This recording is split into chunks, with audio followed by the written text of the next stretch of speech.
Welcome to the Kent County Board of Commissioners Finance and Infrastructure Committee meeting. We're going to call this meeting to order, and the first item on our agenda this morning is public comment. If there's anyone from the public who wishes to comment. Good morning. Grand Rising, everybody. D. Jones. First off, I'd like to put my love out to the people that ain't got no house. It's the house community. I thought I was gonna drive here and I stay in the orchards up in Alpine, but my car battery was dead as I actually thought I was gonna drive here. So I actually ran here from the orchards. I don't look like it, but I'm very drained. And it was a very, very far run to speak about this, but I'm very passionate about the community.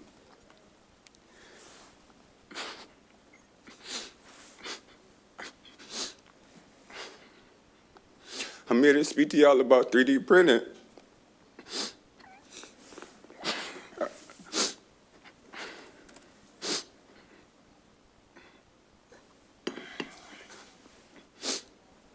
I can't even hold this because I really ran here and I'm tired. And I've been advocating since 2018. And I finally got this into the city plan. And I see that y'all got the revolving loan fund. I see that y'all got 1.5 M's for creating affordable housing. And I've been doing my due diligence to educate my neighborhood organization and the community and everything I can. It's cold outside. And I ran across the highway, a power pine. And I thought I wasn't even gonna make it here to speak to y'all. I just really care about the community. I love y'all support to 3D print houses across Kent County to actually help me get the funding. I'm doing everything I can, and I'm making sure that this plan is fiscally responsible and that it's feasible. And I thought I was gonna drive here, and it was gonna be easy, but it's not easy. And I hate to even show y'all and cry, but it's just human emotion, and I can't even hold this shit. Because I really had to run here. You not believe the economic infrastructure and our finances could be better, and we could do better. And the housing authority is trying to give us free land. They're donating us free land to 3D print houses specifically. So I love y'all support. Because nobody donates nobody nothing for free. As a Caucasian lady told me, nobody gives nobody nothing for free around here. But I'm going to do this. And I put it in the code. And a couple years ago, around this time, I was in Alaska repairing the kids' Christian camp that was hit by the earthquake in Anchorage. And I did that for free. So I believe it's this karma. I believe it's the good energy and having a good heart and putting positive energy out to the universe. I'm sorry for showing my tears, but I ain't tried to. I just really had to run here. I love y'all support the 3D print houses across Kent County. Thank you. Is there anyone else wishing to comment for public comment this morning? Okay, seeing none, we will move on to item number 3 from our agenda, our consent agenda. Is there a motion for the consent agenda? Moved by Commissioner Halstead. Is there support? Supported by Vice Chair Hildebrand. Any questions or comments on this item? Seeing none, all those in favor say aye. Aye. Those opposed say nay. Motion passes. That takes us on to our agenda items.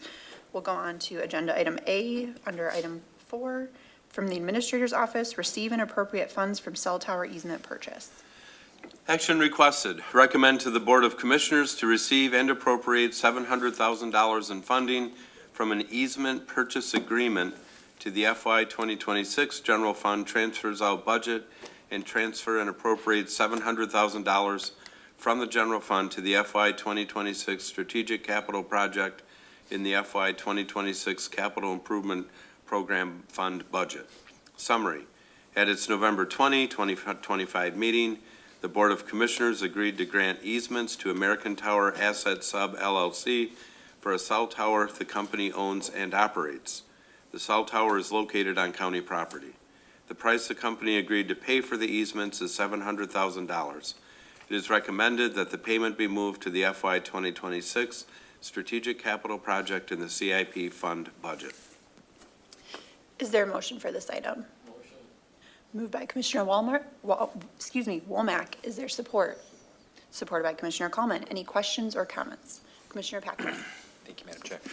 Al, can you remind me, so moving it into this fund, it just is a general fund, doesn't have anything that's associated other than the fact that it's strategic capital?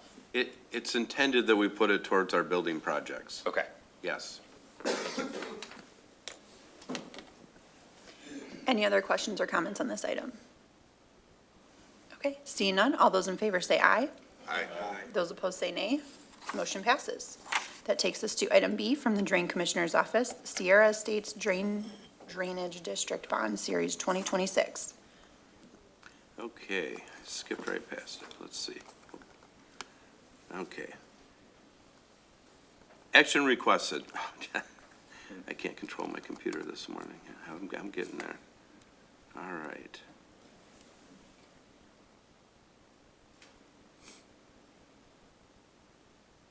Sorry for the drama.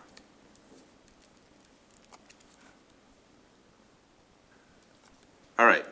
Action requested. Recommend to the Board of Commissioners to authorize pledging the county's full faith and credit to the issuance of Sierra Estates Drainage Districts Drain Bonds Series 2026.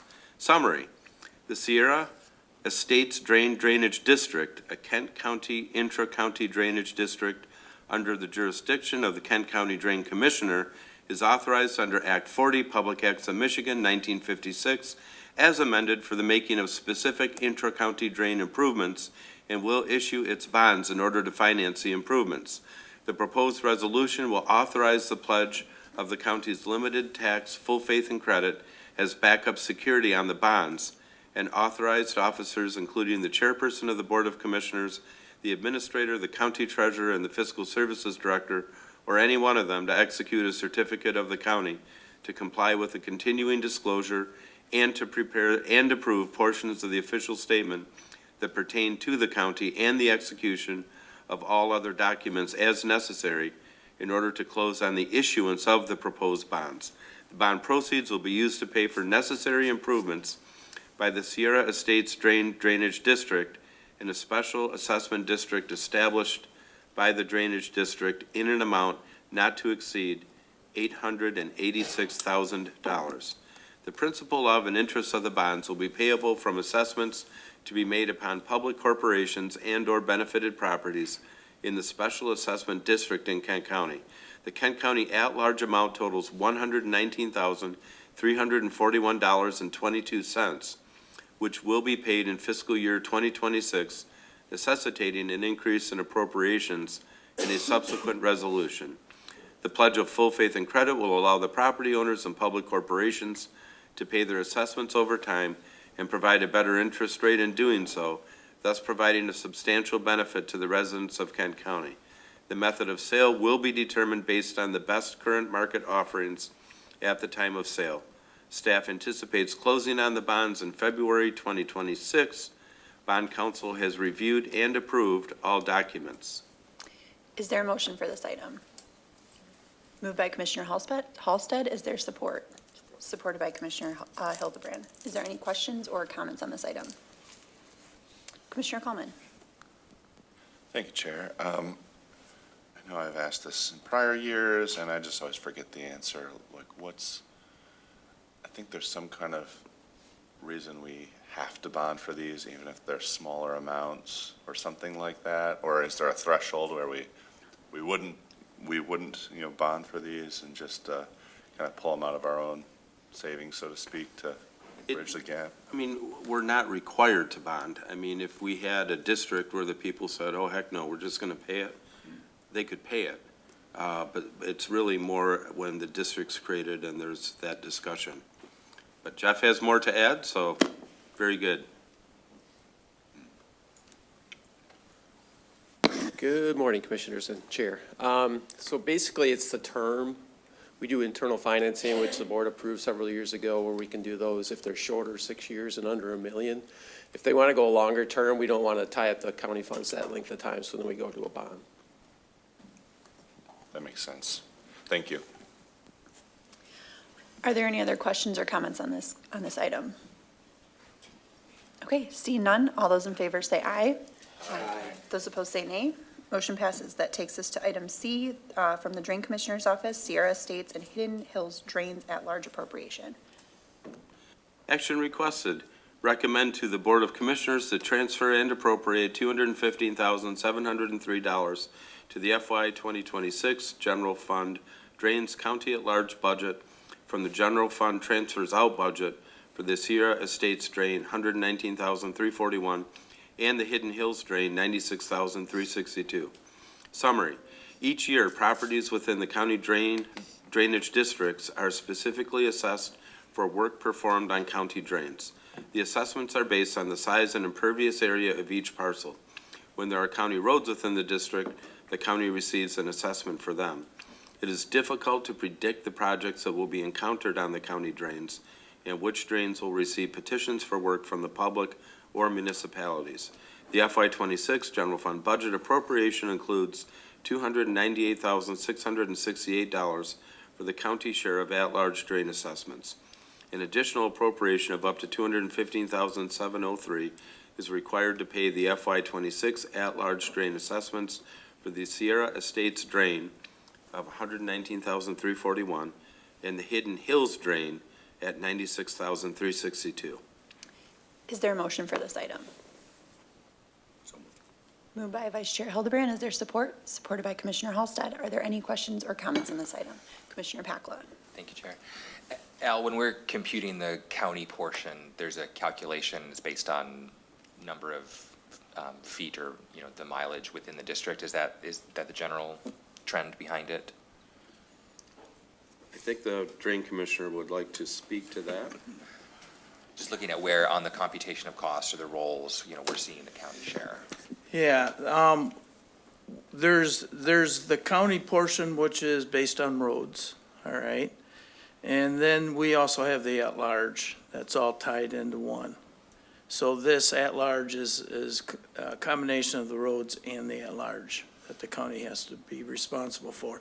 So the roads piece, you're gonna say, well, that's a road commission, but before my time, there was an agreement that was made between the county and the road commission that my budget would cover the road piece. In return, they would do a lot of work pro bono for us if they have a drain that has to be dug or a culvert we got to put in, they cover costs. And they do, they're very right there. One example of the partnership is Knapp's Corner. They're going to pay for all the paving.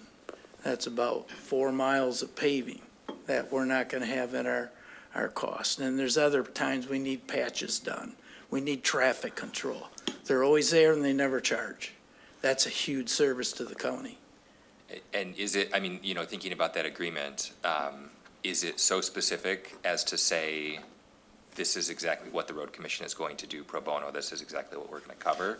Or is it just a little bit more flexible? It's very flexible. So at the end of the year, now I sit down with Jerry and we look at what we did, he looks at what he did, and we always make sure that balance is close. Great.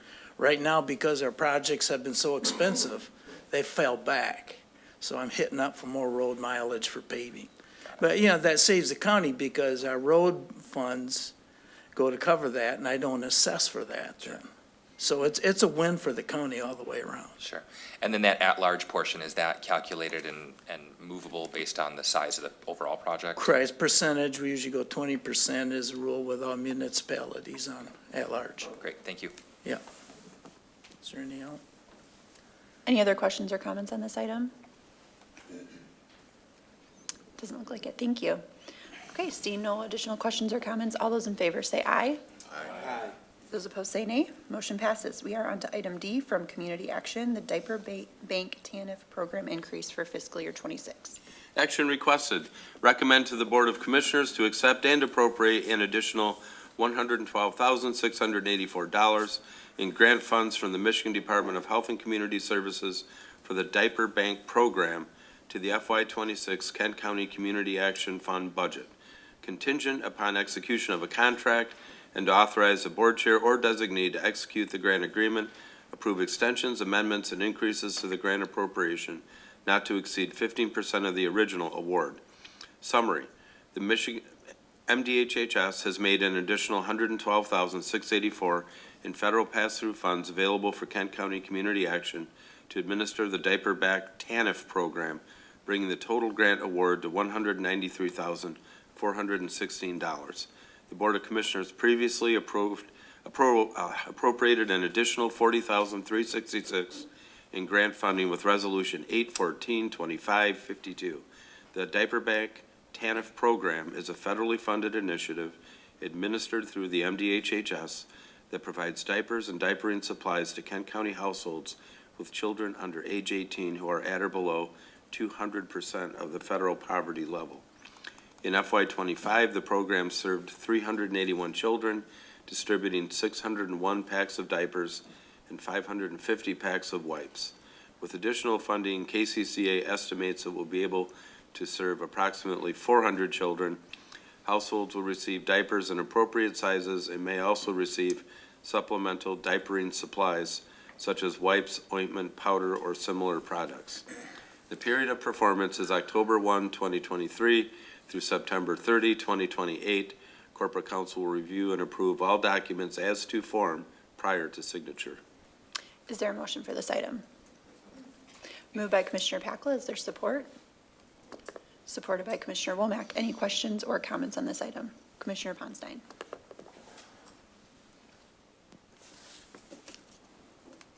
Al, just a quick question. I mean, it's a federal grant.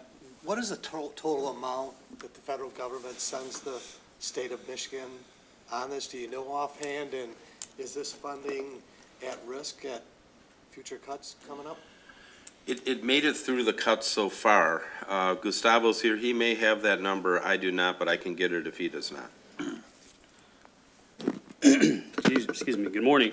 I don't have that exact number, I can send it to you. I do know this was a grant, it's a multi-year grant. It was supposed to be about 5 years. Every 5 years, there's a new grant that comes out. In Kent County, we haven't necessarily applied for it. We applied for it 2 years ago, got a very small amount.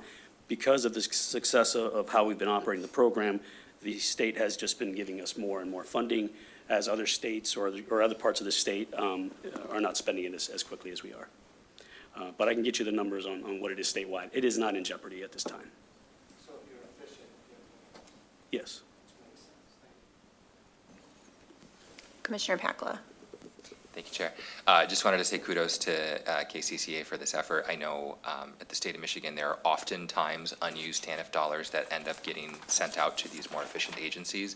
And so I'm really glad to see those dollars, which are our tax dollars that go up to the feds and come back to us in this way. Thank you. Thank you.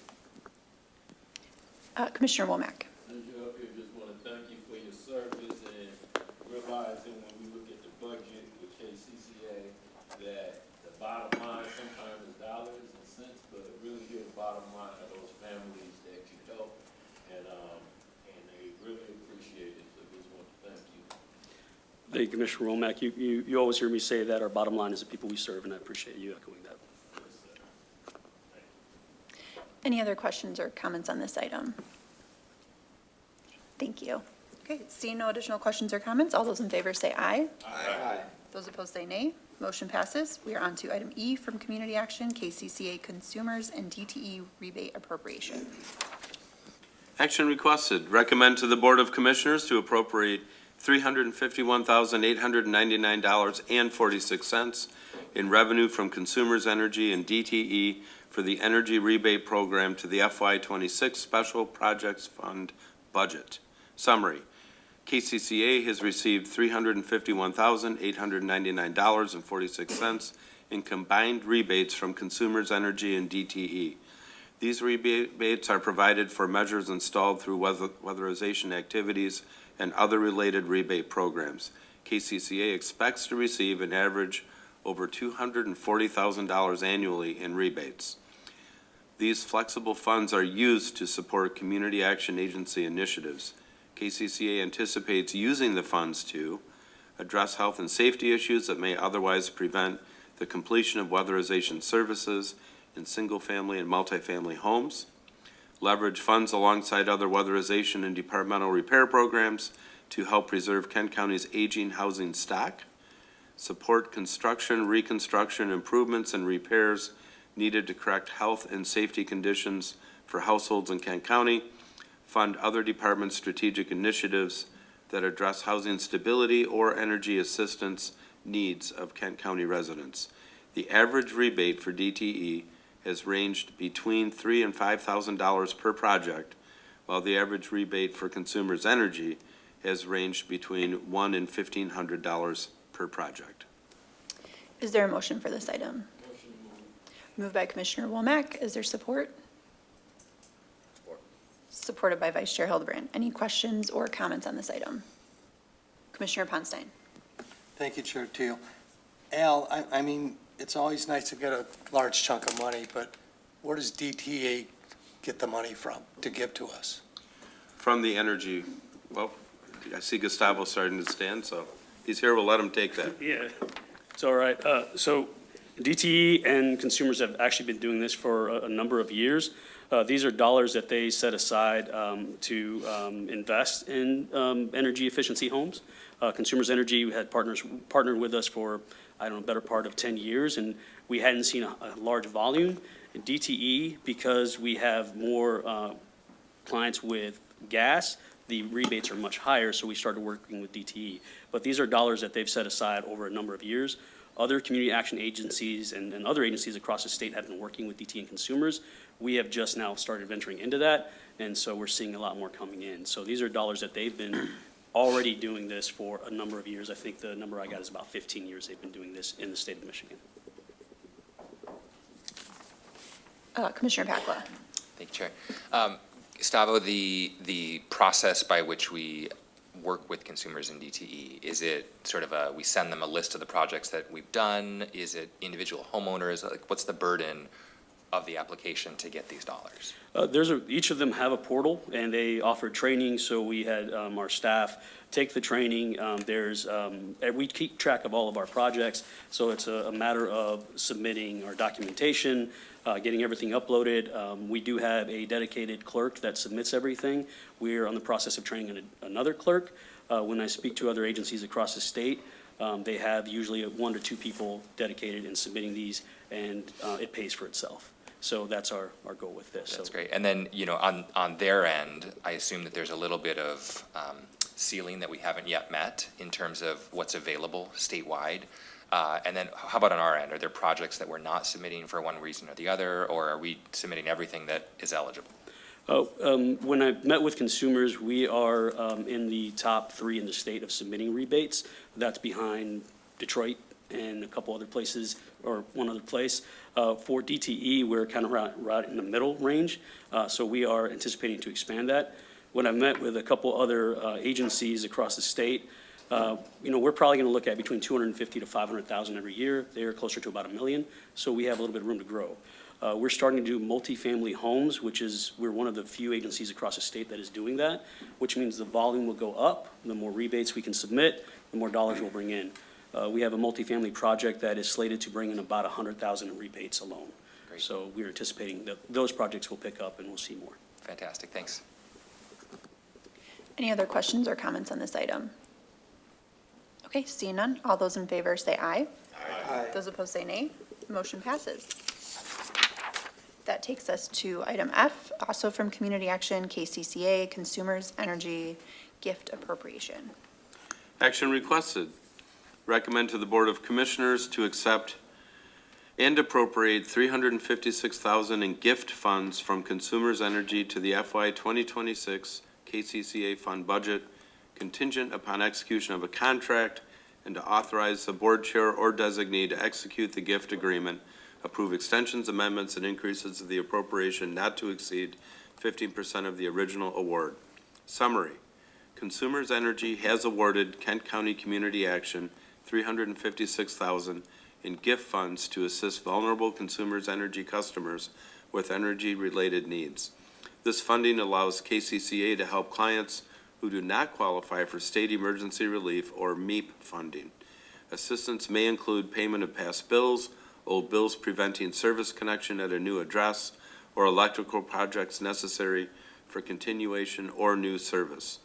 Eligibility for this program is limited to Consumers Energy customers with household incomes at or below 400% of the federal poverty level who require assistance with past due bills, reconnection of service, or electrical projects necessary to maintain or establish service. Consumers Energy will also cover up to 10% of the crisis assistance amount for administration of these funds. KCCA anticipates being able to assist up to 250 households per year for 3 years with this funding. The period of performance is January 1, 2026 to December 31, 2026. Corporate Counsel will review and approve all documents as to form prior to signature. Is there a motion for this item? Moved by Commissioner Womack, supported by Vice Chair Hildebrand. Any questions or comments on this item? Okay, seeing none, all those in favor say aye. Aye. Those opposed say nay. Motion passes. That concludes our work for today. That will take us to item number 5, Commissioner comments. Are there any Commissioner comments this morning? Commissioner Womack. Just want to recognize Dr. Martin Luther King Jr. Day yesterday, the 19th of January. I was very thankful to see Chair Green and also Vice Chair Faber, Jenny, our County Administrator Al Vandenberg, and others there for the Urban League Breakfast celebration. And I'm just glad for all that I've learned since I've been on this commission with all my colleagues and all the work that you have done from the pandemic on with helping people in different organizations, nonprofits, and just want to say that and also let D. Jones know that Dr. Martin Luther King said, if you can't run, walk, and if you can't walk, crawl, but don't stop till you get there, and just proud of your activism here in King County. Keep doing what you're doing. Commissioner Pakla. Thank you, Chair. A little ironic, but I wanted to point out that our work in the standing rules, the top level was really restructuring, but we had 2 items today that went under the consent agenda that prior to our standing rules revision would have been agenda items today that we would have gone through and discussed. So appreciate that being brought to us and creating efficiencies. Thank you. Any other Commissioner comments this morning? Okay, seeing none, that takes us to our final item on our agenda, adjournment. Thank you all for being here and for fighting through the snow this morning. Have a good rest of your day.